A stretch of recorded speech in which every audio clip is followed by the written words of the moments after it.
ક્યારે વિચાર્યું છે કે એક એવી શક્તિશાળી મોટર હોઈ શકે જેની સ્પીડ અને દિશા બદલવા માટે કોઈ વાયર કે સર્કિટની જરૂર જ ન પડે? બસ એક લીવર આમથી તેમ કરો અને કામ થઈ ગયું. હા, આ કોઈ જાદુ નથી. આ છે રિપલ્શન મોટરનું યાંત્રિક રહસ્ય અને આજે આપણે એના પરથી પડદો ઉઠાવવાના છીએ. તો ચાલો જોઈએ કે આજે આપણે શું જાણવાના છીએ. સૌથી પહેલાં આ મોટર છે શું એ સમજીશું. પછી એના કંટ્રોલ પાછળનું વિજ્ઞાન શું છે એ જોઈશું. અને હા, એની સ્પીડ અને દિશાને પ્રેક્ટિકલી કેવી રીતે બદલવી એની આખી ગાઈડ પણ જોઈશું. તો સૌથી પહેલો સવાલ, આ રિપલ્શન મોટર એટલે શું? સાચું કહું તો ઇલેક્ટ્રિક મોટર્સની દુનિયામાં આ એકદમ હટકે ચીજ છે, એકદમ યુનિક. જો આપણે એની વ્યાખ્યા જોઈએ તો આ એક સિંગલ ફેઝ એસી મોટર છે, જેની ખાસિયત છે એનો જબરદસ્ત સ્ટાર્ટિંગ ટોર્ક. એમાં સ્ટેટર તો પાવર સાથે જોડાયેલું હોય છે, પણ ખરી રમત રોટરમાં છે, જ્યાં કોમ્યુટેટર અને શોર્ટ સર્કિટ કરેલા બ્રશ હોય છે. આ જ એને ખાસ બનાવે છે. ચાલો આ મોટરની કેટલીક ખાસ વાતો જાણીએ. એક, એ એસી પાવર પર ચાલે છે, પણ એનું રોટર બિલકુલ ડીસી મોટર જેવું બનેલું છે. અને સૌથી રસપ્રદ વાત, એના બ્રશ કોઈ પાવર સપ્લાય સાથે જોડાયેલા નથી હોતા, પણ એક વાયરથી એકબીજા સાથે શોર્ટ કરેલા હોય છે.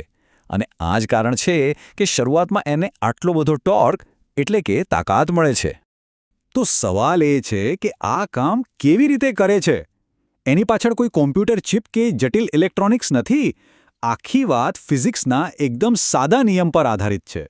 અને આ રહ્યો એ નિયમ. મૂળભૂત સિદ્ધાંત એ છે કે એક સરખા પોલ્સ એકબીજાને ધક્કો મારે છે. બસ આટલું જ. આ એક જ વાક્ય આખી મોટર કેવી રીતે ચાલે છે એ સમજાવી દે છે. જો થાય છે શું? સ્ટેટરમાંથી જ્યારે એસી કરંટ પસાર થાય છે ત્યારે એ એક મેગ્નેટિક ફિલ્ડ બનાવે છે. આ ફિલ્ડ રોટરમાં એક વિરોધી મેગ્નેટિક ફિલ્ડ પેદા કરે છે. અને પછી આ બે ફિલ્ડ વચ્ચે જે રિપલ્શન એટલે કે અપાકર્ષણ થાય છે એ જ મોટરને ફેરવે છે. સીધી વાત છે. સ્ટેટરનો નોર્થ પોલ રોટરના નોર્થ પોલને ધક્કો મારે છે અને મોટર ગોળ ફરવા લાગે છે. પણ ખરી મજા તો હવે છે, આ મોટરની સ્પીડ અને દિશા કંટ્રોલ કઈ રીતે થાય? આખો જાદુ બ્રશના એંગલમાં છુપાયેલો છે. જો બ્રશ 0 ડિગ્રી પર હોય તો બળ એકબીજાને કેન્સલ કરી દે છે, એટલે મોટર ફરતી જ નથી. જો 90 ડિગ્રી પર હોય તો પણ કોઈ ટોર્ક બનતો નથી. પણ જેવું તમે બ્રશને 0 અને 90 ડિગ્રીની વચ્ચે કોઈ એંગલ પર સેટ કરો, તરત જ એક ચોખ્ખું ધક્કાવાળું બળ પેદા થાય છે અને મોટર ફરવા લાગે છે. ચાલો, થિયરી બહુ થઈ. હવે આ જ્ઞાનને પ્રેક્ટિકલમાં કેવી રીતે વાપરવું એ જોઈએ. આ વિભાગમાં આપણે આ મોટરને એડજસ્ટ કરવા માટેની સ્ટેપ બાય સ્ટેપ ગાઈડ જોઈશું.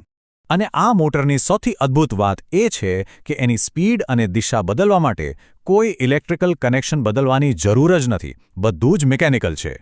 તો કરવું શું? એકદમ સહેલું છે. સૌથી પહેલાં મોટરના કવર પર એક એડજસ્ટમેન્ટ સ્ક્રૂ શોધો જે બ્રશને પકડી રાખે છે.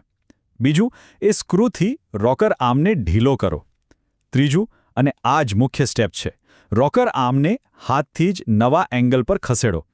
બસ આટલું કરવાથી જ મોટરની સ્પીડ અને દિશા બદલાઈ જશે. અને છેલ્લે, એ નવી પોઝિશન પર સ્ક્રૂને ફરીથી ટાઈટ કરી દો. કામ પૂરું. સારું, દરેક ટેકનોલોજીની જેમ આ મોટરના પણ કેટલાક ફાયદા અને કેટલાક ગેરફાયદા છે. તો ચાલો બંને બાજુ જોઈએ. ફાયદાની વાત કરીએ તો સૌથી મોટો ફાયદો છે એનો જબરદસ્ત સ્ટાર્ટિંગ ટોર્ક અને ઓછો સ્ટાર્ટિંગ કરંટ. અને હા, સ્પીડ ડાયરેક્શન કંટ્રોલ પણ એકદમ સિમ્પલ છે. પણ સામે પક્ષે બ્રશ હોવાને કારણે એને રેગ્યુલર મેન્ટેનન્સની જરૂર પડે છે. તે થોડો અવાજ પણ કરે છે અને લોડ બદલાય તો એની સ્પીડ પર પણ અસર પડે છે. તો પછી આટલી ખાસિયતોવાળી મોટરનો ઉપયોગ ક્યાં થાય છે? તમને જાણીને નવાઈ લાગશે. ઔદ્યોગિક મશીનોથી લઈને રોજિંદા વપરાશની વસ્તુઓમાં પણ. આ મોટર એવી બધી જગ્યાઓ માટે પરફેક્ટ છે જ્યાં ચાલુ થતી વખતે જ બહુ બધી તાકાતની જરૂર પડે. જેમ કે મોટા રેફ્રિજરેટરના કોમ્પ્રેસરમાં, વજન ઊંચકવા માટે હોઇસ્ટ અને લિફ્ટમાં, પંપમાં, મશીન ટૂલ્સમાં અને જૂના જમાનાની કેટલીક ઇલેક્ટ્રિક ટ્રેનોમાં પણ આ જ મોટરનો ઉપયોગ થતો હતો. આ બધી વાત આપણને એક બહુ જ રસપ્રદ સવાલ પર લાવીને મૂકી દે છે. આજના હાઈટેક ઇલેક્ટ્રોનિક્સના જમાનામાં શું આવા એકદમ સરળ અને શુદ્ધ યાંત્રિક ઉકેલોનું હજુ પણ કોઈ મૂલ્ય છે? આના પર વિચારવા જેવું ખરું.